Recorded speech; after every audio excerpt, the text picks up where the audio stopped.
नमस्कार मित्रों, हमारे YouTube चैनल में आपका बहुत बहुत स्वागत है। आज हम चर्चा करेंगे, जैसा कि हमने अपने पिछले वीडियो में पितृदोष कैसे बनता है बड़े विस्तार से इस पूर्वक में बताया है।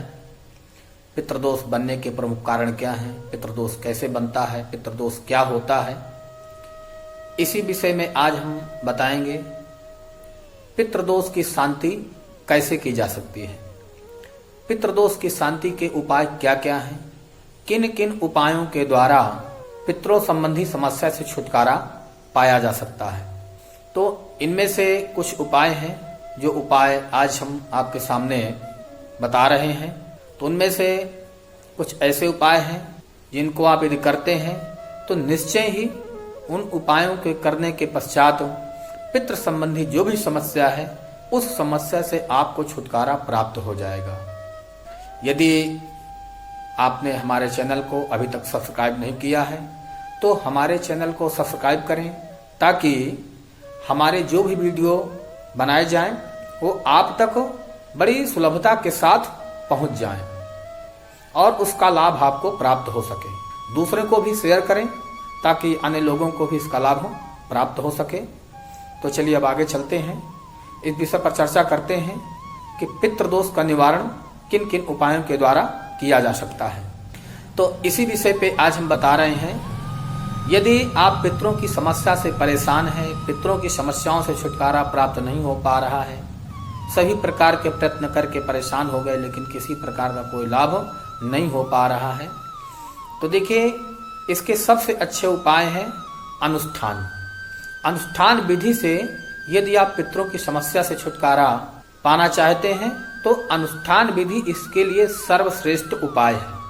उसमें से प्रथम त्रिपिंडी श्राद्ध है। आप किसी भी तीर्थ स्थान में जाकर के किसी योग्य ब्राह्मण के द्वारा यदि त्रिपिंडी श्राद्ध संपन्न करवाते हैं तो त्रिपिंडी श्राद्ध संपन्न होने के पश्चात आपको पितरों संबंधी समस्या से छुटकारा प्राप्त हो जाता है।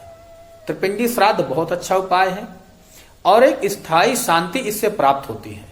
इसलिए पितरों की समस्या से छुटकारा पाने के लिए त्रिपिंडी श्राद्ध अवश्य करना चाहिए। दूसरा उपाय है श्रीमद् भागवत गीता के पाठ।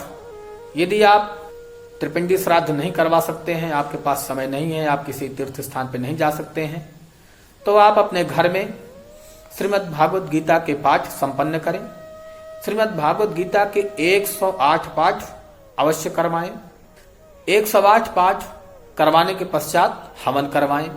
यदि आप श्रीमद् भागवत गीता का पाठ घर में करवाना चाहें तो घर में भी करवा सकते हैं, स्वयं करना चाहें तो स्वयं भी कर सकते हैं। यदि स्वयं नहीं कर सकते हैं तो किसी ब्राह्मण के द्वारा आप अनुष्ठान के रूप में 5 दिन, 3 दिन अथवा 7 दिन में भी आप श्रीमद् भागवत गीता के पाठ को संपन्न करवा सकते हैं। अगर इस प्रकार से आप श्रीमद् भागवत गीता के पाठ संपन्न करवाते हैं तो निश्चय ही पितरों संबंधी समस्या से छुटकारा प्राप्त हो जाएगा। यदि घर में भी नहीं करवा सकते हैं तो आप किसी पीपल के पेड़ के नीचे 108 पाठ श्रीमद् भागवत गीता के 108 दिन में भी संपन्न करवा सकते हैं अथवा अनुष्ठान के रूप में भी संपन्न करवा सकते हैं। इसी कड़ी में अगला उपाय है, यदि ये काम भी नहीं कर सकते हैं तो श्रीमद् भागवत का पाठ, श्रीमद् भागवत का जो पाठ होता है बहुत अच्छा पाठ है और हर प्रकार की समस्याओं से छुटकारा पाने का एकमात्र उपाय भी है। जिस घर में श्रीमद् भागवत का पाठ होता है उस घर में समस्याएं तो आ ही नहीं सकती हैं, क्योंकि श्रीमद् भागवत साक्षात नारायण का वांग्मय स्वरूप है और जहां भगवान नारायण का स्वरूप होगा वहां समस्याएं कैसे हो सकती हैं, नहीं हो सकती हैं। तो यदि आप श्रीमद् भागवत का पाठ हो अपने घर में मूल पाठ का बहुत बड़ा महत्व होता है। शुद्ध उच्चारण के साथ यदि श्रीमद् भागवत का पाठ संपन्न किया जाता है अनुष्ठान विधि से तो 7 दिन तक तो कम से कम इसमें समय लगता ही है। 7 दिन तक श्रीमद् भागवत का पाठ होता है, 8 दिन भी हो जाते हैं। तो 7-8 दिन में श्रीमद् भागवत का पाठ संपन्न हो जाता है।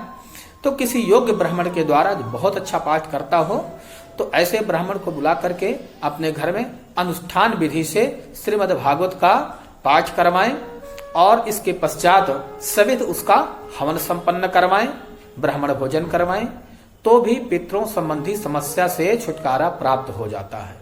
अगला उपाय थोड़ा सा बृहद है, वह इस प्रकार से है। पितृ गायत्री का जप, एक ब्रह्म गायत्री होती है, एक पितृ गायत्री होती है। जो पितृ गायत्री होती है वह केवल पितरों के निमित्त होती है और पितरों की मुक्ति के लिए, पितरों संबंधी समस्या से छुटकारा पाने के लिए पितृ गायत्री का जप करवाना चाहिए। उसमें से कम 5 ब्राह्मण होने अनिवार्य हैं और बड़े विधि विधान के साथ जो एक अनुष्ठान का स्वरूप होता है। आप अनुष्ठान विधि से पितृ गायत्री का जप करवाएं।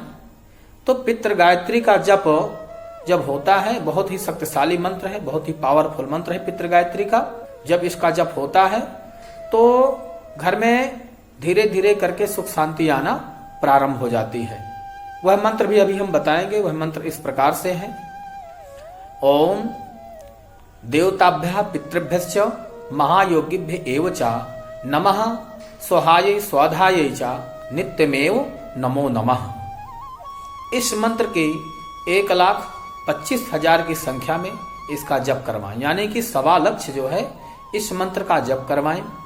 1.25 लाख मंत्र जप के उपरांत दशांश इसका हवन करवाएं। दशांश हवन में 12,500 आहुतियां होती हैं। यदि 12,500 आहुतियां संपन्न नहीं करवा सकते तो ब्राह्मणों के द्वारा दशांश इसका जप और करवा सकते हैं। तो दशांश जप होने के पश्चात फिर 12,500 आहुतियां करवाने की आवश्यकता नहीं पड़ती है। फिर यथाशक्ति आहुति करवाएं, लेकिन फिर भी 5.25 किलो का हवन तो अवश्य करवाएं। जो भी आपके आवाहित देवी देवता होंगे उनकी भी आहुतियां होती हैं। इसके पश्चात इस मूल मंत्र की भी आहुतियां होती हैं जो पितरों को जाती हैं। फिर तर्पण करवाएं, मार्जन करवाएं और पश्चात ब्राह्मण भोजन संपन्न करवाएं। इस विधि से और ब्राह्मणों को प्रसन्न करके विदा करें। ब्राह्मण प्रसन्न होकर के आपको आशीर्वाद दे, क्योंकि ब्राह्मण का आशीर्वाद प्रधान होता है। यदि ब्राह्मण प्रसन्न हो गया और आशीर्वाद अच्छी प्रकार से दिया तो निश्चय ही आपके कार्य में सफलता 100% निश्चित है। यदि ब्राह्मण प्रसन्न नहीं हुए और सही तरीके से आशीर्वाद नहीं दे पाए तो फिर कार्य की सफलता में संदेह हो जाता है। इसलिए जितना अधिक हो सके ब्राह्मणों की सेवा करें और ब्राह्मणों से आशीर्वाद प्राप्त करें। ब्राह्मणों को प्रसन्न करके ही विदा करें। इस विधि विधान से यदि आप पितरों के संबंधित कार्य करते हैं तो निश्चय ही पितर प्रसन्न होते हैं। इनमें सभी अनुष्ठान करने की कोई आवश्यकता नहीं है। कोई भी एक उपाय आप कर सकते हैं। हमने अभी जिन उपायों की चर्चा किया तो सभी उपाय करने की आवश्यकता नहीं है। इनमें से कोई भी एक उपाय यदि आप करते हैं तो वह एक उपाय ही पितरों की शांति के लिए पर्याप्त है। तो आप इन उपायों को करें, निश्चय ही पितृ संबंधी समस्या से आपको छुटकारा मिलेगा और आपके पितर प्रसन्न होकर के आपको आशीर्वाद देंगे, जिससे कि घर में सुख शांति समृद्धि और निरंतर वंश वृद्धि होगी, उत्तर परिवार में वृद्धि होगी, हर प्रकार से संपन्नता आएगी। यदि हमारा वीडियो अच्छा लगे तो हमारे वीडियो को आप शेयर करें, लाइक करें, सब्सक्राइब करें, ताकि हमारे आने वाले जो भी वीडियो हैं आप तक बड़ी सुगमता के साथ पहुंच सकें। तब तक के लिए नमस्कार, धन्यवाद।